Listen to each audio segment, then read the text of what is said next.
They always said we were the perfect family. A husband who adored his wife, a wife who held everything together, and a little boy whose laughter filled every corner of our house.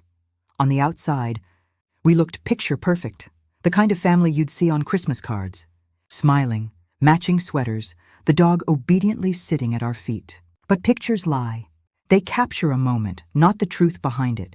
Back then, I still believed love was enough.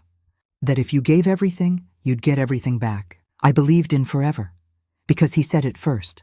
I met David at a friend's wedding. He made me laugh until my cheeks hurt. He danced like he didn't care who was watching. And when he looked at me, really looked, I felt seen for the first time in my life. A year later, we were married. 2 years after that, Ethan was born. Our little miracle. The house was loud, messy, alive. And I thought, this is it. This is happiness. But happiness has a way of disappearing quietly. It doesn't slam doors or shout goodbyes. It just slips away when you're too busy cleaning up dinner dishes. At first, it was small things. Late meetings, missed calls, the way he'd pull away when I touched his arm, little cracks that didn't look like cracks until the light hit them just right. I told myself he was tired. That work was stressful, that every marriage had seasons. But deep down I felt something shifting, like the ground beneath us wasn't solid anymore. One night, he came home late. Too late. The smell of perfume followed him inside, not mine. He smiled, kissed my forehead, and said he'd been stuck in traffic. And I smiled back, because denial is easier than heartbreak. We had dinner together that night, like nothing was wrong. Ethan told us about school. David nodded, distracted, his phone lighting up beside his plate. He turned it face down, and something inside me tightened. It's strange how you can feel lonely sitting right next to someone. How silence can scream louder than words ever could. After Ethan went to bed, I stood by the window, watching the streetlights flicker. David was in the shower. I could hear the water running, steady, calm, while inside me, everything felt like a storm. That was the night I realized forever might not last forever. I wish I could tell you I confronted him right then. That I was strong enough to demand the truth, but I wasn't. Instead, I folded his laundry, kissed our son goodnight, and told myself love would fix it. Love doesn't fix what's already broken. It just covers the cracks until one day everything falls apart. That night, as I lay in bed beside him, listening to the rhythm of his breathing, I realized it didn't match mine anymore, and that's where our story really began. Not in the moments of joy, but in the quiet unraveling of the life I thought would never change. Because sometimes, the end starts long before you see it coming.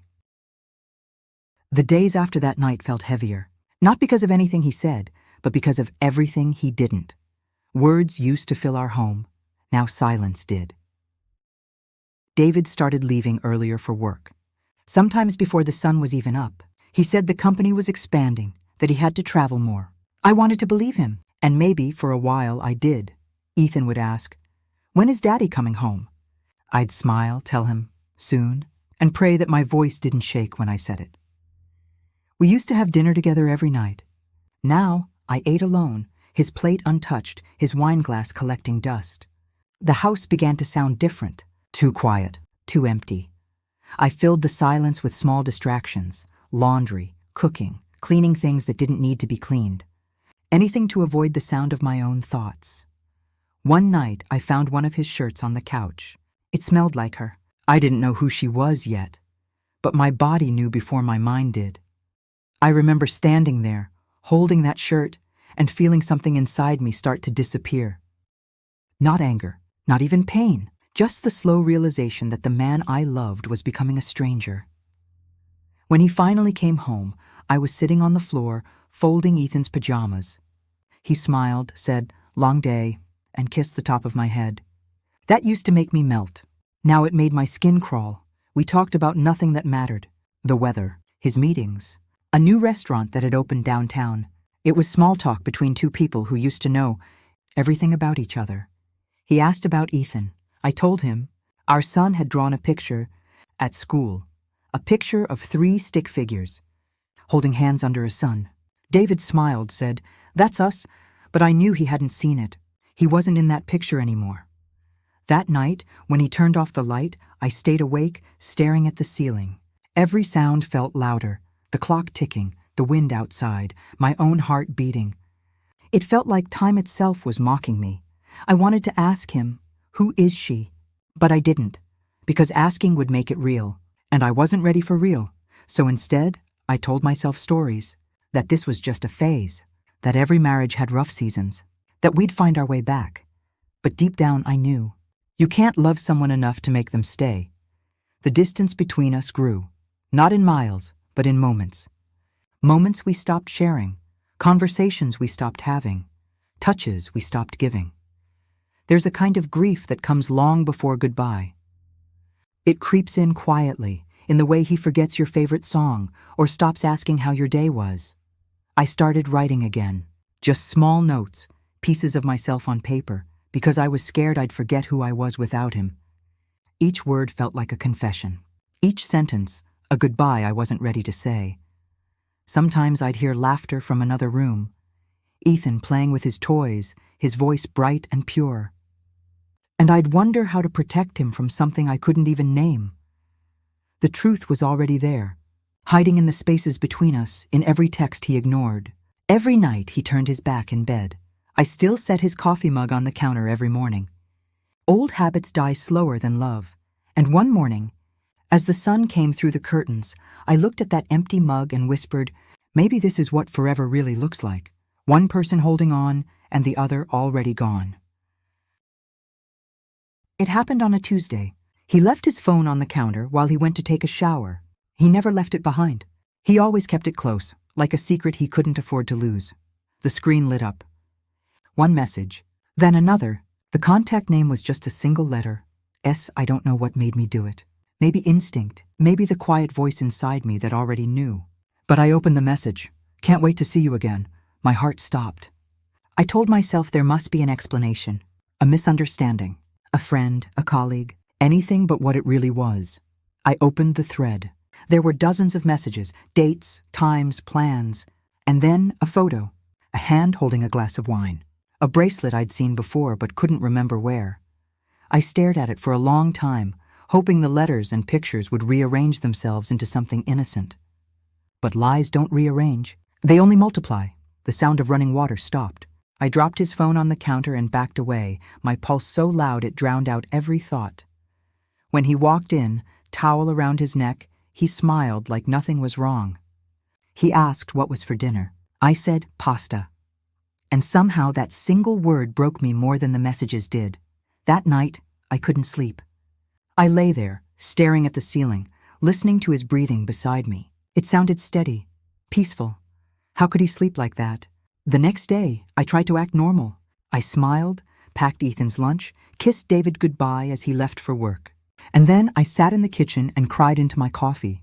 Every time my phone buzzed, I thought it was him, another message from S. It wasn't. It was silence disguised as routine. I told myself I wouldn't look again. But that night I did. And this time the message said, "I can still taste you." My breath caught. There was no denying it now. The truth was right there in black and white. He wasn't just lying to me. He was living a whole other life. When he came home, I was sitting on the couch, staring at the wall. He asked what was wrong. I said I was tired. He believed me. Or maybe he wanted to. Later, when he reached for me in bed, I froze. Every touch felt like a stranger's hand. I turned away, pretending to sleep. He whispered, "I love you." And I almost said it back, but the words wouldn't come. The next morning, I made pancakes for Ethan, watched David laugh with him at the table, and wondered how lies could look so ordinary. That night, I opened his phone one last time. There was a message waiting. "Tomorrow. Same place?" I stared at it until the letters blurred. Then I put the phone back exactly where I'd found it. I didn't confront him. Not yet. Because sometimes, the moment before the truth destroys you is the only piece you have left. The hardest part of betrayal isn't the lie. It's pretending you don't already know the truth. He still kissed me goodbye every morning. Still called me love. Still looked me in the eye, like nothing had changed. That Friday night, it rained. The kind of rain that filled every silence. He came home late again. I didn't ask where he'd been. I already knew. He smiled, placed his keys on the table and said, "You're quiet tonight." I looked at him, and for the first time, I didn't recognize the man standing in front of me. "Who is she?" I asked. He froze. For a moment, the only sound was the rain against the window. "What are you talking about?" he said, his voice too calm, too rehearsed. "Don't," I whispered. "Don't make me feel crazy for knowing what I saw." He laughed nervously. "You're overthinking again." That word, overthinking, it snapped something inside me. It's what men say when they want women to doubt themselves. I stood up slowly. "Don't do that." "Not now." His eyes darted away. His shoulders sagged under the weight of his own lie. And in that silence, he didn't need to confess. I already had my answer. "Was she worth it?"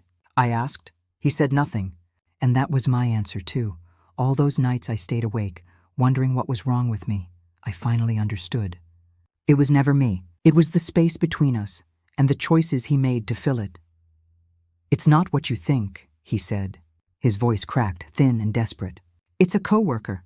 We were just talking." I laughed, a sound that didn't even feel like mine. "Talking?" I said. "You told her you can still taste her." He went pale. His lips parted like he wanted to explain, but there's no version of the truth that fixes a sentence like that.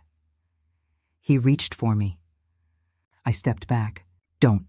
For a moment, neither of us spoke. The only thing between us was the sound of the storm. "I'm sorry," he whispered finally. "I didn't mean to hurt you." "You did," I said quietly. "You just didn't think I'd find out." He looked down, shame pulling his shoulders forward. But guilt isn't the same as regret, and sorry doesn't fix anything once the truth is out. He said, "It's over, okay?" It meant nothing. I shook my head. It meant everything. "You don't destroy a family over nothing." He didn't answer. Maybe because there was nothing left to say. That night, after he fell asleep, I sat by the window, watching the rain trace lines down the glass. Each drop felt like a countdown to the moment I'd stop pretending, because something inside me had shifted. I wasn't blind anymore. I was watching, waiting, and deep down, I knew this wasn't just about betrayal. It was about who he chose. He used to wake me with flowers on my birthday, a kiss on the forehead, a whispered, "Happy birthday, beautiful." That morning, the bed was empty. The house was quiet. He'd left early as usual. There was a note on the counter. "Dinner tonight. 7 p.m. No heart, no warmth. Just a reminder, like a business meeting. I wore the dress David once said he loved on me. Blue, his favorite color. I tried to smile at the mirror, but it felt like watching a stranger pretend to be me. He poured wine when I arrived at the restaurant. He smiled like nothing was wrong, and I smiled back because pretending had become our language. Then the door opened. Sarah walked in, my sister. She was radiant as always, charming, confident, full of light. He stood up to hug her, and in that instant, something cold settled in my stomach. She laughed, touched his shoulder, the kind of casual intimacy that meant more than it should. Every time I tried to speak, Sarah cut in with something funny. They both laughed, too quickly, too easily. I watched them through my glass of wine, the rim blurring their faces. Two people who shouldn't have fit together. And yet somehow, they did. At one point, Sarah reached across the table and brushed a crumb from his sleeve. It was a tiny gesture, harmless maybe, but it made my skin prickle. When dessert came, Sarah smiled and said, "Open your gift." Inside was a silver bracelet. Simple, elegant, familiar. She laughed softly. I thought it'd be fun if we had matching ones. My stomach turned. I glanced at David. He looked down, his smile faltering. The air between us felt heavy, like we were all pretending not to see what was right in front of us. Dinner ended with laughter that didn't sound like laughter. They walked ahead of me to the car, their voices low, intimate, their bodies close enough to make my chest ache. It was raining when we got home. David said he had work to finish. Sarah offered to help clean up. I said I was tired and went upstairs. From the window, I watched them through the reflection of the kitchen light. They were standing too close. Her hand brushed his arm again, and this time he didn't move away. My birthday candles flickered behind them on the counter, melting into nothing but smoke and wax. The cake sat untouched. That night, after he fell asleep, I found the bracelet again. Under the kitchen light, it gleamed faintly, and when I turned it over, I saw the engraving inside. A single word. Always, the same word he used to whisper to me. The same word he'd written in every birthday card. My hands began to tremble. Not because I was angry, but because I finally understood. The truth wasn't a sudden revelation. It had been there all along, smiling across the dinner table, toasting to my happiness. That night, I lay awake and listened to the sound of rain against the glass, thinking about all the birthdays we'd shared, and how this one, the one that should have meant something, had broken everything instead. Because betrayal doesn't always scream.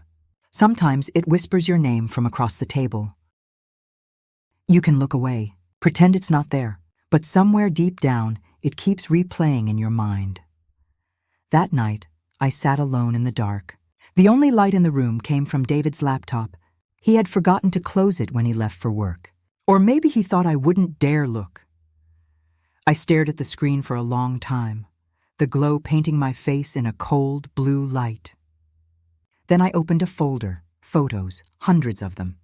Smiles I didn't recognize, moments I wasn't part of. In one, she was wearing the same bracelet, the one from my birthday. She was sitting on a hotel balcony, a glass of wine in her hand, the same sunlight I'd once shared with him now shining on her. My throat tightened. The air felt heavier, like grief had a weight of its own. Another photo. Another smile. Different places. Different lies. And then I saw it. A picture of him kissing her forehead, the way he used to kiss mine. It was taken on my birthday. Only now I knew. It wasn't meant for me. I wanted to scream. But the sound never came. Just the quiet ache of something breaking deep inside. How long had they been laughing behind my back? How many times had I thanked her for helping him at work? The woman who once believed in love had vanished, and in her place sat someone colder, someone who finally understood what it meant to lose everything quietly. When David came home, I was sitting in the kitchen, staring at nothing. He kissed my forehead, the same practiced motion. "You okay?" he asked. I smiled. "Just couldn't sleep." He nodded, relieved, and walked upstairs. The sound of his footsteps faded down the hall. When the bedroom door closed, I turned off the laptop, closed the lid slowly, and whispered to the dark, "I know, David." The next morning, I couldn't look at Sarah's name on my phone. Her texts were still there, each word another knife I hadn't seen coming. Mom called while I was making breakfast. She told me Sarah had been busy lately, seeing someone new but wouldn't say who. I felt the world tilt beneath me. That evening, I printed one of the photos. The one of them together. Behind them, the sun was setting, gold and perfect. It was almost beautiful, if it hadn't hurt so much. I locked the bedroom door, sat on the floor, and stared at that picture until my tears blurred their faces. Somewhere in the distance, Ethan laughed in his sleep, and that sound, pure and small, was the only thing that kept me from breaking completely. I thought finding the truth would set me free. But the truth doesn't free you. It just shows you how trapped you really are. After I saw the photo, something inside me stopped working. It wasn't my heart. It was everything around it. David was in the kitchen, making coffee like nothing had changed. He smiled when he saw me. I smiled back, and in that moment, I realized how easy it was to lie with your face.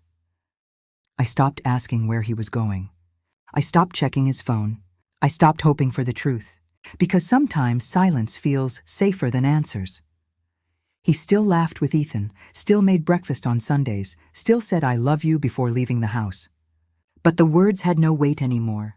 They floated between us like smoke, thin, empty, disappearing too fast. One afternoon, Ethan drew a picture. A family of 3. He handed it to me proudly. I smiled, said it was beautiful. He didn't know what that drawing meant, but I did. It was a picture of everything I was losing, and the one thing I couldn't let go of. Some nights, I walked through the house like a ghost. Room to room, memory to memory. The walls remembered laughter. The floor still echoed his footsteps. And I wondered how something that once felt so alive could feel so hollow. Mom called one morning. "You sound tired," she said. I told her I was fine. We both knew I was lying. That week, David came home late again. His shirt smelled like her perfume, a floral sweetness that didn't belong to me. He kissed my cheek and said, "You're quiet lately." I nodded, because if I opened my mouth, I would shatter. One night, after he fell asleep, I whispered into the darkness, "I can't do this anymore." The words felt heavy and hollow all at once. The next day, I drove to the ocean. Waves crashed against the rocks, as if the sea were angry for me. I sat in the car for hours, watching the horizon blur into nothing. I thought about jumping, not because I wanted to die, but because I didn't know how to live in the wreckage. When I came home, the house was dark. The TV was still playing, some comedy show, laughter echoing through a room full of lies. I turned it off. The silence hit harder. The next morning, I couldn't get out of bed. Ethan climbed beside me, his small hand resting on mine. "It's okay, Mommy," he whispered. And somehow those 3 words held me together. I started writing again, filling pages with everything I couldn't say out loud. Anger, grief, love. Words became my way back to myself, but healing doesn't happen all at once. Some days I felt strong. Other days I broke over nothing. A song, a scent, a photograph I'd forgotten to hide. I stopped wearing my wedding ring. It left a pale mark on my finger, a ghost of the promise that used to live there. One night, I heard David whispering on the phone. He was in the hallway, facing away from me. His voice was low, soft, intimate. I didn't need to hear the words. I already knew them. Days passed. Weeks blurred. It all became a loop. The same ache, the same pretending. Mom called again. "Sarah will be there for dinner Sunday," she said. I told her I couldn't make it. She didn't ask why. Maybe she already knew too. That night, I stood in front of the mirror. The woman staring back didn't look like me anymore. Her eyes were tired. Her mouth no longer smiled. No answer came from the reflection. Just the sound of the house creaking, as if it were breaking too. They took my trust. They took my peace. But they didn't take my voice, and one day soon, I would use it. The thing about truth is, it doesn't stay hidden forever. You can bury it, disguise it, pretend it never existed. But one day it finds a way to surface. And when it does, it burns. It had been 2 weeks since the confrontation. David slept in the guest room now. We spoke only when Ethan was around. The house had become a museum of silence. I thought I could live with it, carry the quiet, pretend we were still a family, at least on the outside. But pretending is exhausting. Then one afternoon, Sarah called. Her voice sounded too normal, too casual. "Hey, sis," she said. I could hear the smile in her voice. She wanted to come over. Said she missed me. Said she wanted to talk. I almost said no. But something in me wanted to see her face, to watch her eyes when I said his name. When she arrived, she looked beautiful. She always did. Same soft curls, same perfect lipstick, same confidence that used to light up every room. But now I saw her differently. I saw everything. She sat at the kitchen table, talking about nothing. Work, Mom, the weather. Her laughter echoed through the same walls that had heard my tears. Finally, I said her name.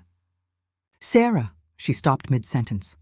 Our eyes met, and in that single second, she knew, her smile faded. Her breath caught. That tiny movement told me everything before she even spoke. "Please don't," she whispered. I didn't raise my voice. I didn't cry. I just asked, "How long?" She covered her face with her hands. When she finally spoke, her voice trembled. "Almost a year." I stared at her, my sister. The person who knew every secret I ever had. The one who stood beside me at my wedding, who held Ethan when he was born, who said she loved us both. "Why?" I asked.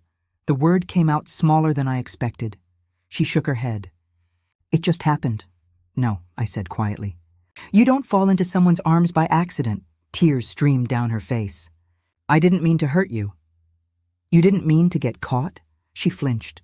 And for the first time, I saw fear in her eyes. "He said he'd tell you," she whispered. "I thought he already had." I laughed, a sharp, broken sound. "He lies to everyone, Sarah. That's what he does." The silence that followed was suffocating. I could hear the clock ticking in the next room, each second cutting deeper than her words ever could. Finally, she said, "I love him." And in that moment, I didn't feel anger. I didn't feel hate. I just felt empty. Like there was nothing left inside me to break. "You didn't just take my husband," I said. "You took my sister too." She reached across the table, but I pulled my hand back. "What are you going to do?" she asked. I looked her in the eye. "I don't know," I said softly. "But whatever happens next, you and he deserve each other." She nodded, her face pale. And for the first time, I saw her as a stranger. When she left, she said one last thing. "Don't tell Mom." I watched her walk down the path, the same one she used to skip along when we were kids. Now, every step she took felt like a goodbye. When the door closed, the house felt different. Lighter somehow. Not because I was free, but because the truth had finally spoken. And sometimes, the truth hurts less than all the lies that came before it.